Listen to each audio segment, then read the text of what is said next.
Thanks for listening to Uncle Sam's Soccer Podcast, keeping you up to date with the latest in American soccer. And don't forget to subscribe.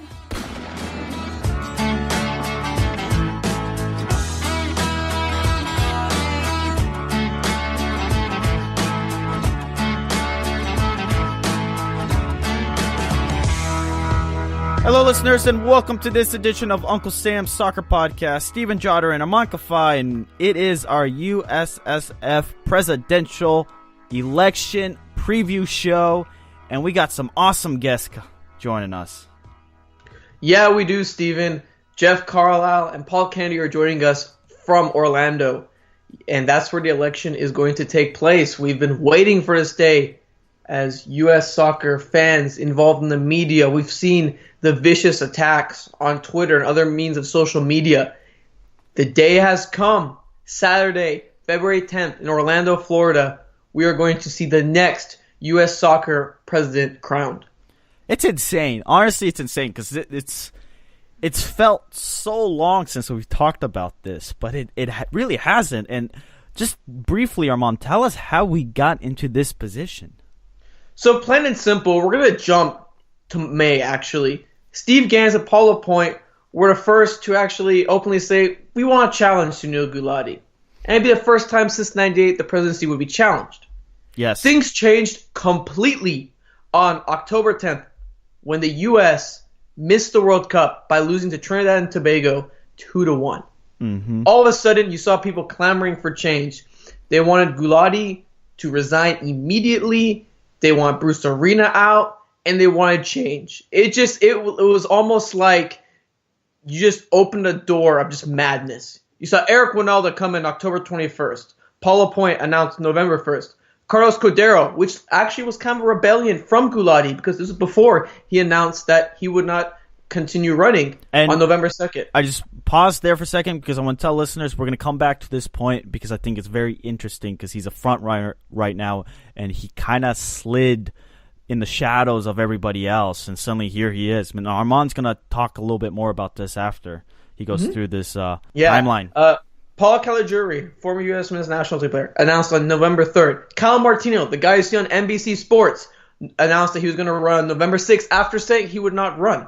We saw lawyer Michael Winograd announce on November 10th. Finally, on December 4th, we saw Gulati announce that he does not want to seek his fourth term. And on December 5th, we saw the now favorite Some Soccer United marketing president, Kathy Carter, announce that she wants to run for president of U.S. Soccer, taking a leave from Some. Hope So then announced on December 7th that she wanted to run too. On December 18th, we saw that list trimmed from 9 to 8. We saw Paul Lapointe not get the 3 nominations, and we have our 8 that are listed now.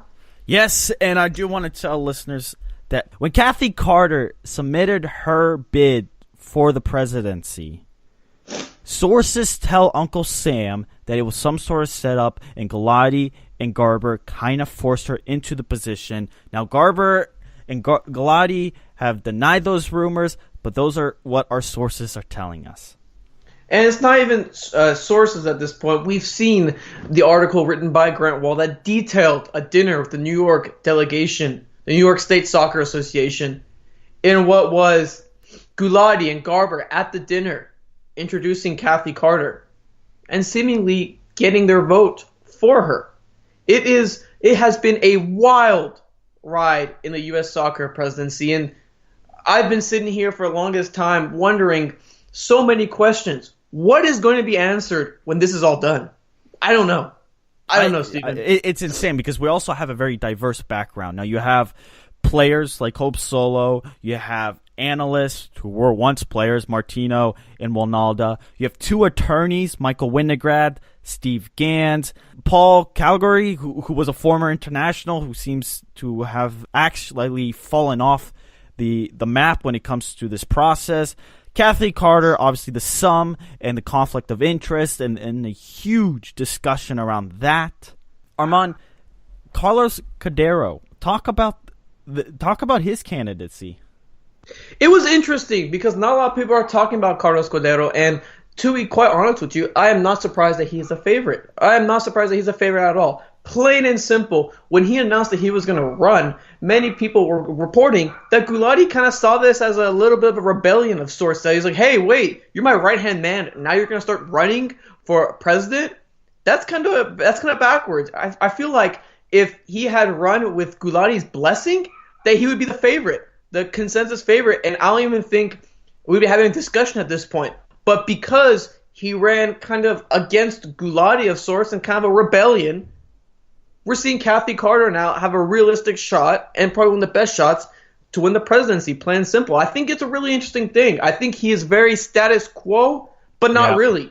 Well, but not really. But some of the biggest issues from each candidate was equal pay, the DA/youth development, scouting and the national team, and pro-rel. Armand, what do you think is the biggest problem in U.S. soccer, and which of these issues do you think carries the most weight in this election? Well, plain and simple, what got us in this position? I would say it was missing the World Cup. Yeah. It was missing the World Cup, plain and simple. There's so many different issues going on, Steven, and quite frankly, I think the biggest issue has to revolve around the national team, because that's what got us here in the first place. I think equal pay is up there. And I think the great thing about this election is I think we're finally going to get it. We're finally going to get the equal pay all around for women and men. I'm not sure if youth development is such a big issue as many people are making it out to be. And I sure don't think promotion relegation is, even though that is the most talked about thing, 'cause I think it's the most fun thing to talk about. Don't you want to see a team like Louisville City move up to the MLS? Absolutely. But plain and simple, it is not the most important thing on there. I think it is the national team. I think it is expanding that pool of players. I think it's all that good stuff. It's not really, I really don't think it's youth development, because I think the players are developing fine. It's about expanding that pool. It's about establishing better connections all throughout soccer. What got us to this point, and how we're going to make sure that this never happens again. Because this never should happen again to a team, to a nation like the United States of America. I 100% agree. I think the biggest issue regarding the U.S. presidential election is actually going to be about the change that they could bring. Equal pay, great. The problem was, or is, a lot of these candidates never really spoke about what they could do about the women's games after equal pay. We heard equal pay. Even Hope Solo kind of fumbled around with equal pay. She couldn't really she had a difficult time explaining after equal pay what she wanted to do with the women's game. Most candidates had that issue. The DA and youth development, I think that ran its course real quick because people realized how much change can you bring there. There are small issues, but ultimately that falls on the state associations. That falls on local community. If anything, it should be coaching more so than youth development. We have talented players. I just don't know how many good coaches there are to coach these players into the next Christian Pulisic or a Michael Bradley or a Josie Altidore. Promotion relegation, like you said, it's a fun debate. I just don't know what Eric Wynalda and Kyle Martino wanted to do with promotion and relegation. I know Michael Winograd had his idea, and I know other candidates like Steve Gans ran down the middle and saw both sides. I think it's one of those topics that everybody loves to discuss, but it could be, I guess, political suicide for some of these candidates to really push it, because MLS was never going to give their support behind a player or a candidate that was going to support promotion relegation. Plain and simple, when we talk about promotion relegation, I do think it is a fantastic idea. I think a lot of our listeners are for a promotion and relegation, but at the same time, no more of this middleman crap anymore, Steven. I'm going to be straight up with you. Someone needs to come out and say if they're against it or for it once they are elected. I don't want to hear this crap. Oh, maybe. Oh, no. Are you for it or are you against it? Plain and simple. Be straight up. No more of this. I don't want this dancing around the bush. Oh, both sides, yeah. You need to go and you need to realize in promotion and relegation, it needs to be a hard line stance. Either you're for a system to being developed or you're not for it at all, and you need to forget about talking about it. Plain and simple. It is not the biggest issue on there, but it is the potential to be the biggest issue on there at the same time, if that makes any sense. And in addition to an open pyramid would be massive. You see all these youth development issues and maybe expanding the pool. With open pyramid, you solve a lot of these problems. No. I think the most underrated thing, sorry to cut you off, Steven, the most underrated thing has to be how we're going to help the NWSL. Because before this election, Steven, I'll be honest with you, I did not care that much for the NWSL. I'll be plain and simple. But the more I've read about it, the more I've talked about it, the more I spoke to candidates about it, the more I've thought about it, plain and simple, the NWSL is a league that we have to care about because our women's game is falling behind, plain and simple. Teams are investing. Nations are investing. So what are we going to do for the NWSL? Equality should be a given. It should be done. That shouldn't be what we're talking about. That should be an issue that passed. And thankfully, all the candidates are addressing it. So we're good. However, plain and simple, the NWSL needs some help. And I really hope that doesn't get thrown underneath the rug as, oh yeah, yeah, let's just worry about something else. We need to really worry about that, and we need to figure out a way to make that league even better. 100%. So those were the issues that all the candidates discussed. But Paul Kennedy, editor-in-chief of Soccer America, will be calling in.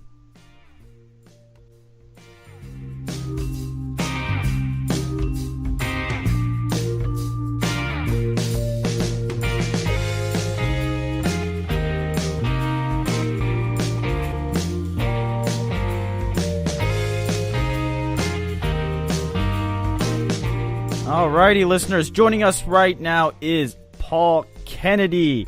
He is the editor-in-chief of Soccer America. You can follow him at Twitter at PKEdit. Paul, how's it going? Great. How are you guys doing tonight? We're going great. Good. How's the weather down there in Florida? Must be nice. A lot warmer than it is here in Wisconsin. It's pretty warm, although just like the last time I was here for a U.S. Soccer Election, which was in 1990, I've not stepped out of my hotel since I got here, and I would be surprised if I do before I leave on Sunday to go back home to sunny California. So at least for me, the weather was good there when I left, and a little warm here for my liking, but it's great here. Yeah, that's awesome. But what's the mood like down there as people are starting to come in? I think everyone, it depends on who you talk to. Everyone has their own take on what's going to happen. Each of the candidates and their groups working with them are, pushing what the storylines which they want to have pushed. And I think the one thing that I found right away compared to some of the other elections where they've been contested elections is the hotel here is monstrous. One of the biggest hotels I've ever been at in terms of just the size of it, which is actually good in that people are more easy to get separated. And whereas, the intensity level is pretty high. I was in the lobby before I went back up here to work for a while. And everyone you talk to, they're talking a mile a minute. And it's like they've been on coffee all day, but it's been because they're all pitching whoever their candidate is. Or if not, they just want to talk soccer and which is great, but it's pretty amazing how passionate people are about whatever the subject is. No, that is pretty cool, Paul. And you said you did cover your first election in 1990. What's the difference between how is it going right now in 2018 and what was going on in 1990? In many ways, it's not a lot different in the sense that I would say a lot, but I can any number of people who were around then are around still here, which shows how the federation, the people involved in it at the national council level, which is sort of the political aspect of it, don't change that much. Mm-hmm. I think the one thing that's different is obviously the world in which soccer is different. We have the world of social media, the world of podcasts, which you guys do. Mm-hmm. And that's so that the discussion that's going on is a lot different than it was in 1990, and you have a lot of more different topics to talk about because then in those days, you really didn't have a pro league. The issue was in 1990 was were we still going to get the World Cup in 1994 because people were so unhappy about the lack of progress and some other issues that they were threatening to pull it. And I think what makes it interesting now is just the number of topics people are interested in and people have gripes about.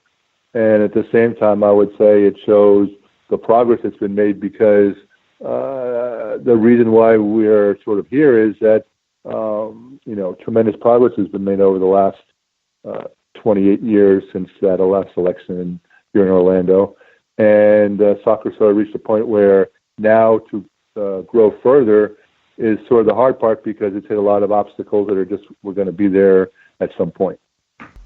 Now, Paul, how political is this election? I think it's very political in the sense that at the end of the day, the moving of votes, so to speak, which is from people coming in here, say, to with one idea what they're going to do or being undecided, and actually deciding on a candidate, is based upon a lot of arm twisting, and I don't mean it in a negative or a corrupt sense or a conspiratorial sense. It's just the process of people talking to people enough that they convince them that they should do something. And I mean, that's where for the delegates, which are members of state associations, whether it's youth or adult, or leagues, whether it's MLS or USL or NWSL or NASL, they will come in with certain things that they want to be pushed forward. But in a lot of cases, I think people just want to be heard. I think that's one thing that has been a common theme throughout this election, and typically is through most elections, is people don't feel their voices are being heard. And at the same time, it's interesting that if you follow the election, say on Twitter or social media, people have that fans and people out there have a lot of things I think are important, but most of those things mean absolutely zero to most of the people here. And not to say that they're right or anybody's right or wrong, it's just the reality. And before we get into the specific candidates or whatnot, we know you wrote about it, but for our listeners, can you just briefly explain the nuts and bolts on the process of the actual election? Sure. The election is decided by the membership of the Federation, and the membership of the Federation is basically broken down into four groups. You have athletes, which are a group of 20 current and former national team players at different levels, not just the national teams that we think of are the men and women, but the point being that they have a 20% interest in the membership, and this is by federal law. And then after that, you have three councils, so to speak, which are the pros, adults, and youth, which each share 1/3 of the vote. You have a few other individuals who have a vote in the election, which would be members of the board of directors, life members, who are people who have sort of gained honorary status because of their service to the federation and to the sport. And so, as I said, you basically have three equal groups, and then the athletes was 20%, and that's the total which is determines the vote. And you have what's called weighted votes, meaning that if there are 100 people who are adult members and there are 200 people that are youth members, the adult members' vote each counts twice to make it equal with the youth vote. So it's there's some math involved that that people need to understand, but it's the basic principle is that the three elements of the sport, which is pros, adults, and youth, have an equal share in the outcome, and the federal government wanted to make sure that athletes had a say in the sport, and that's not just soccer, but it's every national governing body, and so they have a share. At the same time, the knowledge of each of the members in terms of what the issues are or what the sport's about or how much they care about any various issues varies a lot. And what makes this unique, say, for the athletes, is that this is the first contested presidential election they've ever been involved in. So that you've had athletes who have been on the board for 10 years, and they literally, don't have to do anything. now they have been asked to make a decision that, is perceived as being monumental, which is electing the next president in a very contested election. That's actually really interesting, Paul, especially when you talk about it actually being the first contested election for people on the athlete council. And I want to jump into one of the candidates in talking about Carlos Cordero, who wasn't discussed that much in the realm of, I guess, the media and the social media realm and whatnot. But depending on where you look, he hovers at about a 23% chance at winning. And to me, Paul, I think it's kind of interesting. Is it true that whenever Cordero actually said that he wanted to run, that it kind of looked like he was breaking away from Gulati in sorts? That is true in the sense that he made that decision without Sunil's blessing, which was made even more, not surprising, but consequential, considering that he has worked very closely with Sunil over the last 10 years, in the sense that, right. This is how I got to know. I mean, I've known Sunil for 30 years and know him very well. And how I got to know Carlos Cordero was because whenever Sunil was at a function, Carlos Cordero was there with him. And because of that, it meant that Carlos Cordero became, very knowledgeable about issues because of all the things that Sunil had to deal with. And also he became, he got to know all the same people that Sunil got to know because he was around them all the time. And as some people say it, the reason why Carlos has had surprisingly strong support is that among delegates, which are these voting members, whether it's youth, adult, or players, that he has been Sunil's better half, so to speak. And I'm not saying it to disparage Sunil, but as the president, the reality is you don't have time for a lot of people. Where Carlos, whenever people were around him, he was more, he was more willing and literally had more time to talk to him about issues that were important to him. So any number of people have said, well, when they want to be heard, which is again a big theme of the membership, he's been someone who has been doing that. And so I think that's one reason why he's connected in ways that people on the outside would never have realized. And also the point being that Carlos is, by his own admission, not a great public figure, and that he doesn't like talking to the press or in public. Not to say he dislikes the press. He just doesn't feel comfortable doing that. Right. I mean, Carlos isn't very big on Twitter either. But Paul, let me ask you this. It's kind of a little late and kind of dumb for any candidate to do so, but why hasn't anybody dropped out and thrown their support behind another candidate? Well, I think the point is that they've gotten this far. There's no reason to. Meaning, if you're going to spend all this time and money, you might as well go all the way. What do you make of the diverse field of the 8 candidates? I think it's pretty easy. Even though there are 8 candidates, obviously you can stereotype them in that there are a couple of lawyers, 4 former players, right, and 2 quote Federation insiders. Yeah, people are considered establishment versus change candidates. You have candidates that you can break down into 4 and 4, which are the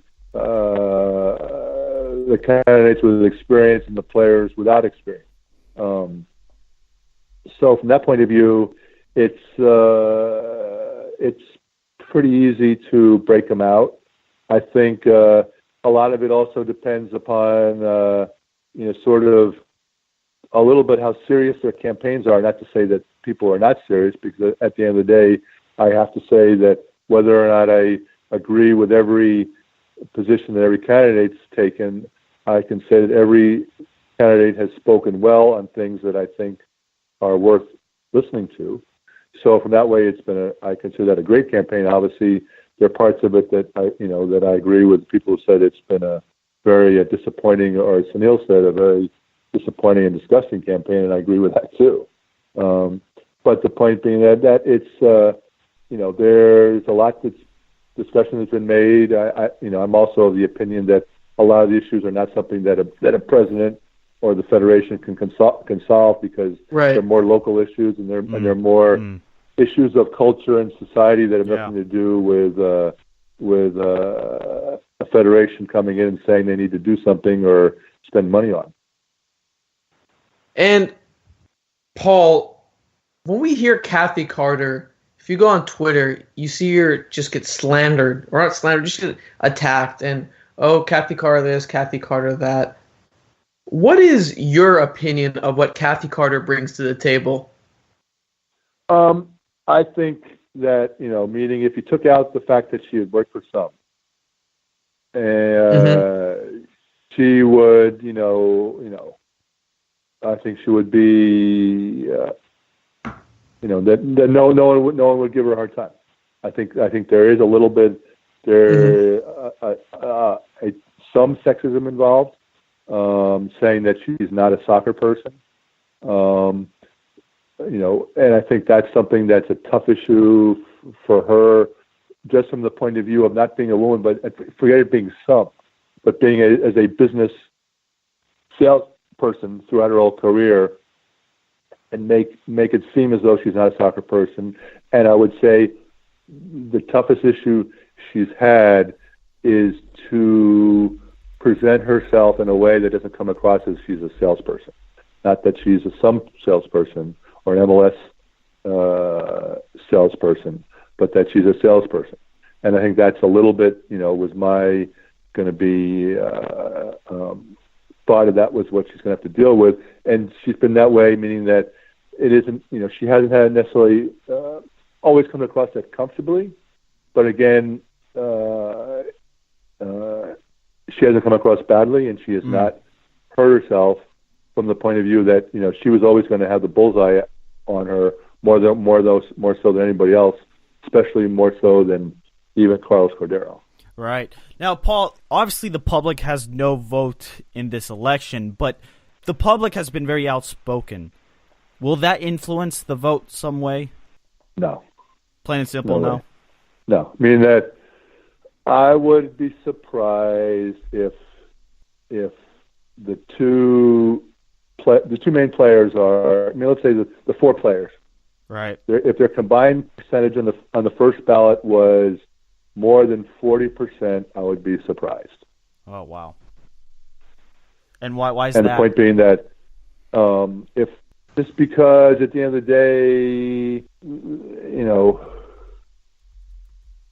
what they partly it's the voting structure. Mm-hmm.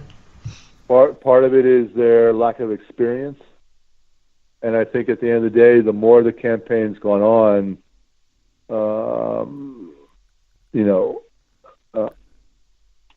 that's become more and more evident that's just a divide that's very tough. Eric Winalda, hit a peak. Right. And he also, he hit a populist message that resonates with a lot of people. Yeah. Mm-hmm. But some of his incendiary remarks about the federation turned people off, and also the people. So the example being the truck around him just really hurt him. He had nothing. I believe him when he says he didn't know about it or nothing to do with it, but it hurt him. And I think you just have to remember is that, and this is the tough part, is that the people who are making the decision, whether or not we agree with how much they know or whether they know the issues and support the issues that we, as each of individuals involved in following the sport, is they're all trying to do their best, and they all are volunteers.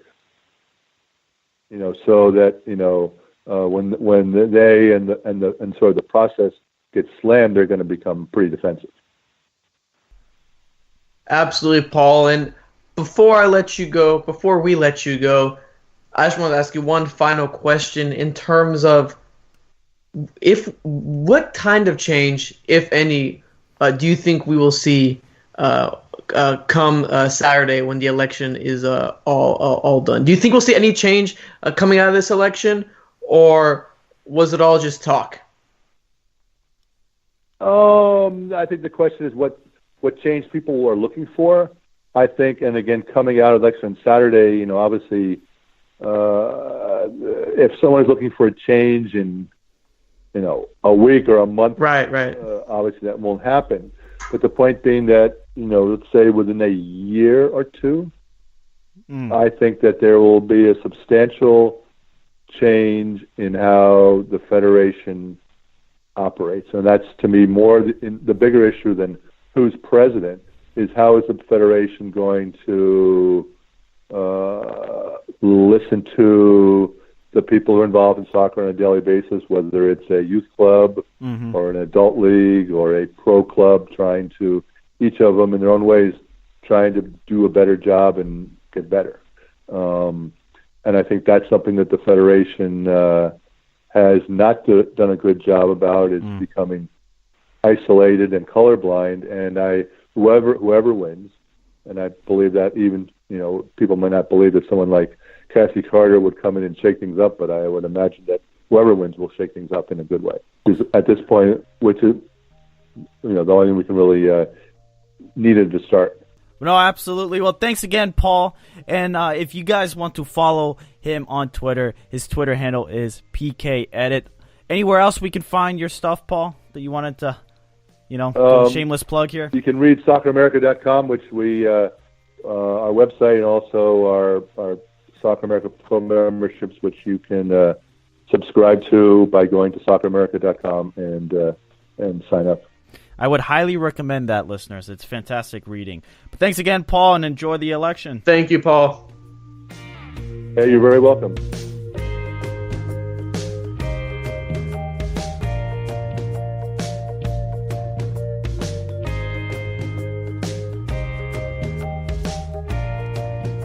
Well, there you have Paul down in Florida covering the election. Fantastic guy. I mean, he's been doing stuff for soccer forever. Yeah, seriously. Soccer America is a great read, guys. I definitely subscribe to it because he's got some great insight. Obviously covering the election, but he's got some great things on MLS as well, so I'd recommend that highly.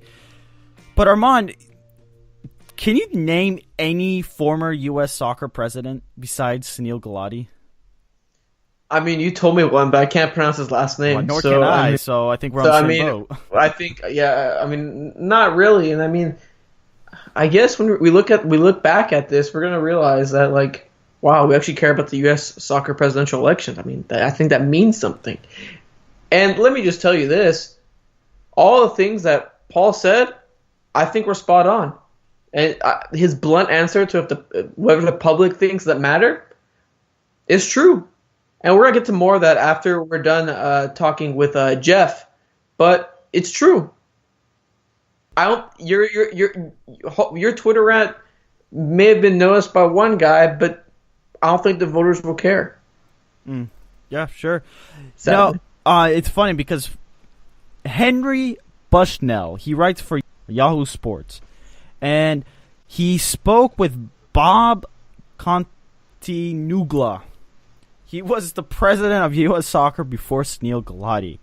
And in one sentence or two, he literally takes out the entire field. And this is how the article reads. Continugla, which I'm totally butchering, I apologize, as a past president... I don't even end in his name. As a past president, has a vote in this Saturday's election. Okay?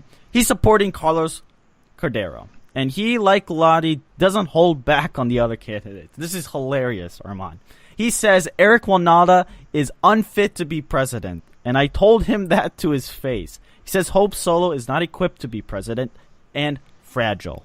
He says Kyle Martino doesn't have the tools nor the experience. He says the two attorneys, Steve Gant and Michael Winograd, are well-meaning but naive. Just takes a huge swipe at everybody but Kathy Carter didn't make this list, but it's a clear consensus that Carlos Cordero and Kathy Carter, it might be a shootout between those two. I mean, that's what it's heading towards, and hopefully we'll get more insight on this from Jeff. We actually have Jeff on right now, so welcome to the show, listeners. Jeff Carlisle, he's a soccer columnist for ESPN. You can follow him on Twitter at Jeffrey Carlisle. Jeff, how are you doing today? I'm doing well, Armand. How are you? I'm doing great. Jeff, you're actually in Orlando. How's it like down there? Yeah, I just got here, so I drove up from Miami today. That was a little bit more of an adventurous drive than I bargained for. I should have remembered from my youth when I grew up down here, but I made it safe, and just getting ready to check into the hotel, and we'll go from there. Well, Jeff, what is the latest update on who the front runner is? Well, I mean, it's been really tough to discern throughout the whole thing, just because there's so many candidates, and just so many biases and agendas and whatnot. Mm-hmm. But I think it's coming down to Kathy Carter and Carlos Cordero. If I had to pick between one of those, I think I would go with Carter. I think Kyle Martino is kind of lurking on the fringes. I think Eric Winalda's candidacy still has a pulse, but kind of fading. And then you've got the rest. I think Gans will get some votes, and then you go down from there with Winograd and Hope Solo and Caligari. But I think just based on what I'm hearing, I think it's a two-person race between Carter and Cordero. But I mean, it's secret ballot, and so the wisest thing I've heard all week is that the only time you believe somebody is when they say they're not voting for you. So I think that about sums up the entire state of affairs here with this election, because obviously everybody's being lobbied and politicked, and we'll wait and see on Saturday morning what actually happens. Now, Jeff, you did mention Kyle Martino. Is he your dark horse to actually win the election? I guess if someone were to get that tag, I think he would be it. He has to get the Athletes Council, though, and and from what I'm hearing is, that's the way some people have explained it is it's going to be kind of a split vote on that first ballot. If that happens, I don't think Kathy Carter will have enough to win on the first ballot. But I'm also told that there's going to be kind of a lot of courtesy voting, like hey, you're kind of our favorite person. We're not sure if you can win, so we're going to vote for you in the first round. And then I think in rounds 2, and if it goes to a third round, I think you'll see kind of more coalescing around candidates that can actually win. And so but we'll see, we'll see how much support Martino is able to get. I mean, there was obviously reports earlier about an alliance between him and Eric Winalda. I'm not. First of all, I'm not sure if that's going to happen, and second of all, I'm not sure it's going to be enough. Obviously Grant Wall reported today that the NWSL votes, which amount to about 4.6%, or maybe is it 4.8%? I'm getting my percentages mixed up. But anyway, those are going for Carter. She's already got the MLS vote on the Pro Council, so she's coming into this with a really solid base of support. I mean, the question always was, could she broaden that support to get over the 50% threshold? So, we'll see what happens. If it goes to a third ballot, this could get chaotic. Because obviously there's going to have to be some horse trading that takes place in order for a candidate to prevail. So, sure. We'll see, who that ends up being and who blinks first or who, is willing to step aside. I mean, that's going to be a fascinating part of it. You kind of hinted at it, but do you see a scenario where a candidate does drop out and then trying to get all that support behind a particular person? What I've heard is that there might even be a motion put to the floor to make the bottom candidates drop out. Wow. So that there's like actually nothing in the bylaws that says, hey, if you finish last, you've got to drop out. So we'll see how much support there is for something like that. But I suspect at some point someone's going to realize, hey, I have no chance at this, and they'll try to throw their support behind one of the other candidates. I mean, it's going to be fascinating because obviously both Carter and Cordero kind of represent more of the establishment wing, if you will, right? And Winalda, and to a slightly lesser extent, Martino, they are kind of more on the change reform wing, if you will. So again, we'll see what happens. If it's just going to be fascinating to see which way people vote. I mean, again, I can't reiterate enough. It's secret ballots. I mean, someone could say to your face, "Hey, I'm voting for you," and then turn around and do something very different. So, again, we'll see what the numbers post, but what the numbers of the actual tabulations come to. But yeah, I mean, we'll see if in the first few rounds, if let's say that motion gets passed, we'll see if in the first few rounds if it really makes much difference, because I don't expect Solo or Caligiuri in particular to get much in the way of support. Mm-hmm. And Jeff, should MLS be worried about the election? I mean, they do hold a lot of power within USSF, and it seems like they have their candidate that they want as president in Kathy Carter. Are they worried at all, or should they be worried at all? Well, I think they can afford to be confident, but I mean, I think there's always a little bit of worry. Mm-hmm. It's you just don't know how things are going to go. And if we'll see if they would turn around and support Cordero if it came to it. If that was the case, then I don't think they would have ever put Kathy Carter forward. I mean, if they thought that Cordero was a palatable choice for them. So, I think again, there's so many moving parts to this, and so I think there'll be some anxiety. I think that's the best way to put it. I mean, maybe worry isn't quite right, but I think there'll be some anxiety about how things shake out, and again, we'll see how the votes actually fall when people push that button. Jeff, what association or organizations should we follow that could really swing this election?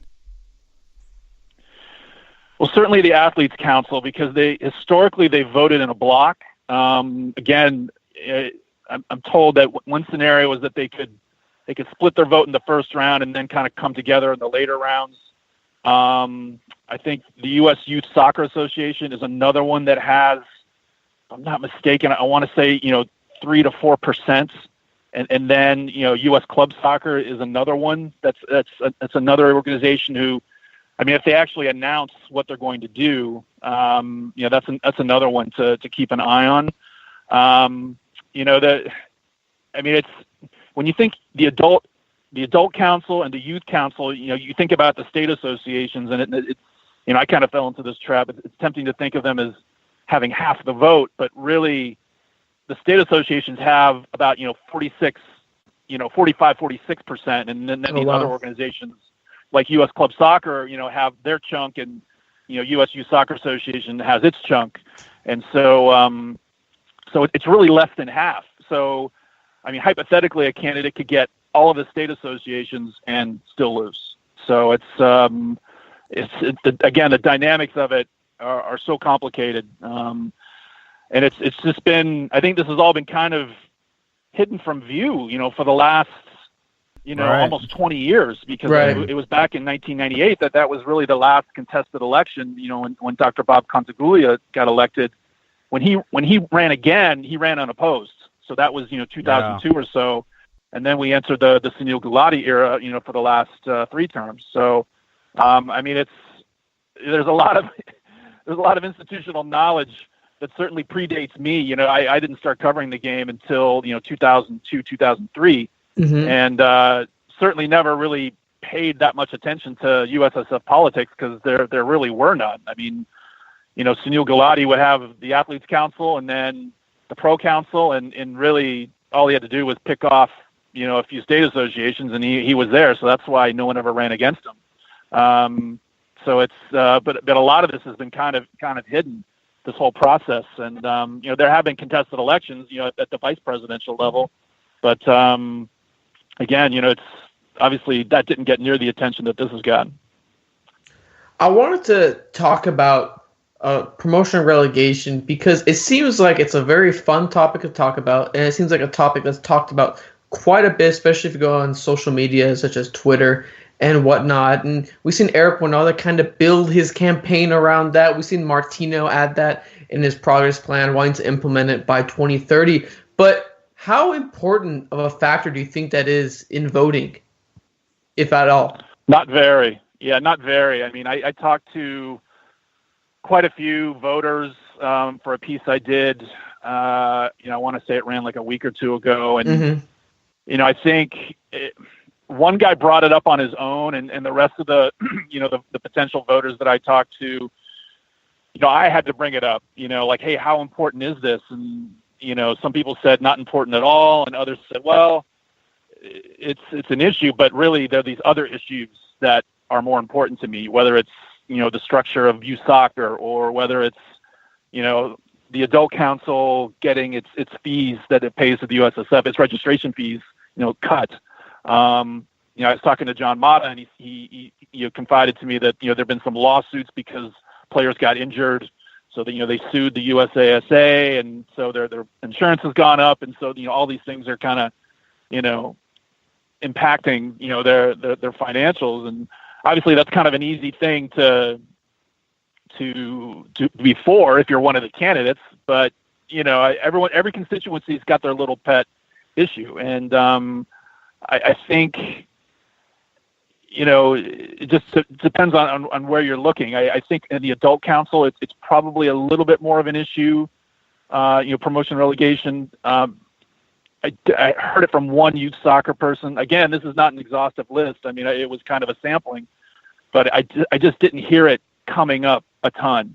And, if a guy like Martino were to get elected, we'll see how receptive the board would be. We'll see how receptive MLS would be. I mean, they're on record as saying, not in our lifetime. So then that sets up kind of a showdown that could get really ugly. I mean, it seems like the game is buried in lawsuits these days. Yeah. It would make for, an ugly spectacle. I mean, I'm sure that the advocates of promotion relegation would say, hey, that's worth it. But, you wonder how much damage would be done. And so I think the only people that would really benefit would be the lawyers. I mean, that's kind of where we're at right now. But, and that's not to say that the NASL doesn't believe strongly in an open system and more transparency, in the USSF. And, I mean, certainly the transparency issue, I think, is something that every candidate's gotten behind. So, but yeah, it's a hot button issue in some circles. But I just haven't heard a lot about it from actual voters. Then what issue is the vote or the election really swinging on? I think there's transparency is something that's coming up.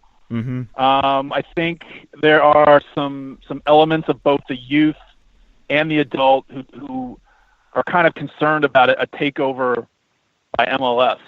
And so I think that's where kind of the transparency issue comes. But again, they're kind of these niche issues. Diversity is one that I hear quite a bit about. That's mostly kind of in adult council circles. I mean, the adult council's 10 men and 10 women total. I mean, we'll see. I mean, Brad Guzan's not going to be there this weekend. Leslie Osborne just had a kid, so she's not going to be there. So, I mean, it's all, but even if some of the Athletes Council voters don't turn up, they still get the 20% no matter what. So, I mean, if some people don't show up, then their votes are weighted even more heavily. So, I think without really saying it, I think there is a big push in some corners of the electorate to maintain the status quo. I mean, and that's something that's going to make a lot of people angry, especially those advocating for change. But especially on the adult council, there are a lot of longtime soccer administrators that have been there for decades. The youth, sector tends to have a little bit more turnover because people get into it because their kids play, and then maybe they stay on. There just tends to be a lot more turnover there. And then I think the Athletes Council, there are like term limits involved in that, if I remember correctly. So there's a fair bit of turnover there as well. The Pro Council, I mean, obviously that's where you get into the various leagues. So, those voters are kind of, maybe if they're not stagnant, they're certainly taking their marching orders from the same general people. So, that's just kind of the way that works. And you mentioned earlier that you think it's really a contest between Carlos Cordero and Kathy Carter. And why do individuals such as Steve Gans or Michael Winograd, who earlier on in like the last couple of weeks was said to be gaining some sort of traction, why don't they have a greater chance at winning? Is it because they're not as connected as Kathy Carter and Carlos Cordero are? I think that's a fair statement.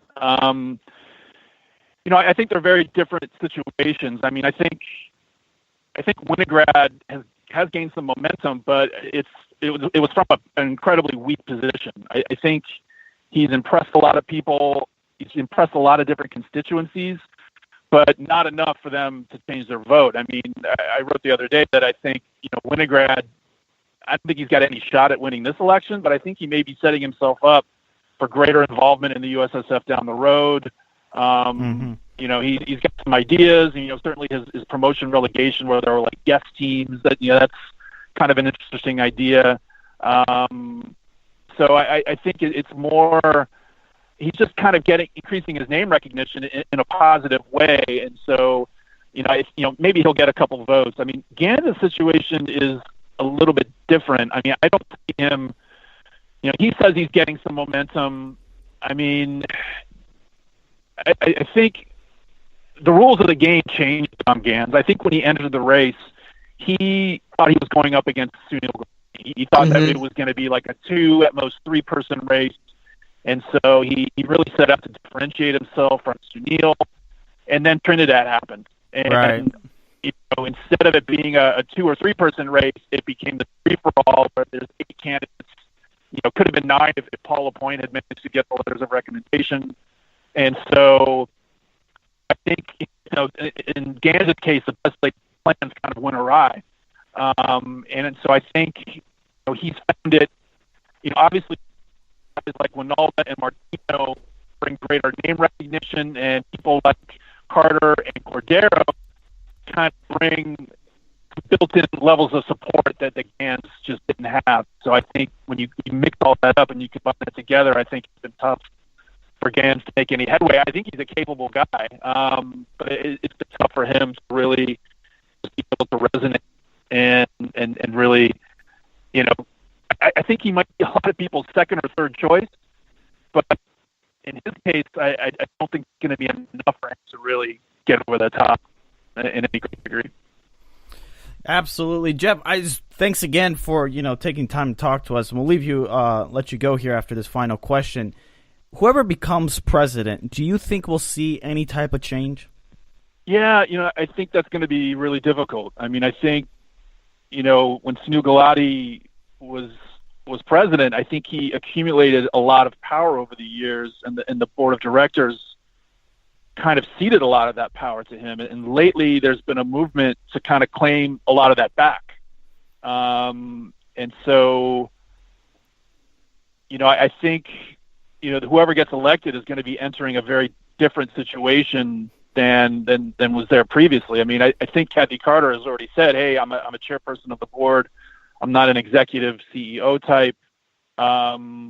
She seems okay with that. I think some other candidates, more inclined to change things up will not sit well with them. But it's going to require a lot of consensus building. It's going to require a lot of fence mending. I mean, this has been kind of a nasty, bitter election, and with a lot of bombs thrown, Kyle Martino among them. And so I think that's not likely to sit well with some segments of the board. So there's going to have to be a lot of healing. I mean, now getting back to your original question, I mean, change is going to be very difficult. We'll see how that goes, but it's just going to be incredibly difficult, I think, to impose a lot of these ideas that have been floating out there. I mean, I think what's been good about the process is there have been a lot of ideas put forward, but there are a lot of entrenched interests, and because of that, I think it's going to be difficult. That's just the way I see it. I mean, we'll see. Obviously, campaigning is different than governing, so we'll see how effective whoever gets elected is actually going to be at implementing some changes. Absolutely, yes, and we're excited. I think everyone's excited to see the future of the U.S. soccer presidency. And Jeff, I want to thank you for joining us on the show. Again, you can follow Jeff on Twitter at Jeffrey Carlisle. Carlisle. Where can we find your other work?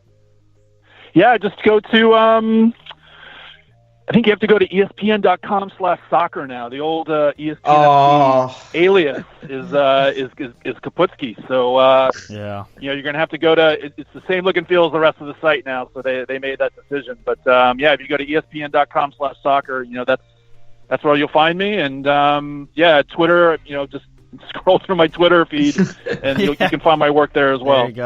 There you go. Well, it's some great reading, listeners, so I definitely recommend. I believe everybody has read your work. I think you always pop up to the top of the soccer menu up there on ESPN. So thanks again, Jeff.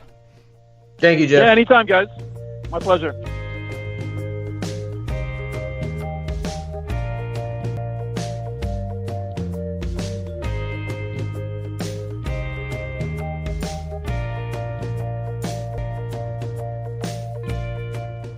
We just received some great insight from two people that know this election, probably the best outside of Grant Wall from Sports Illustrated.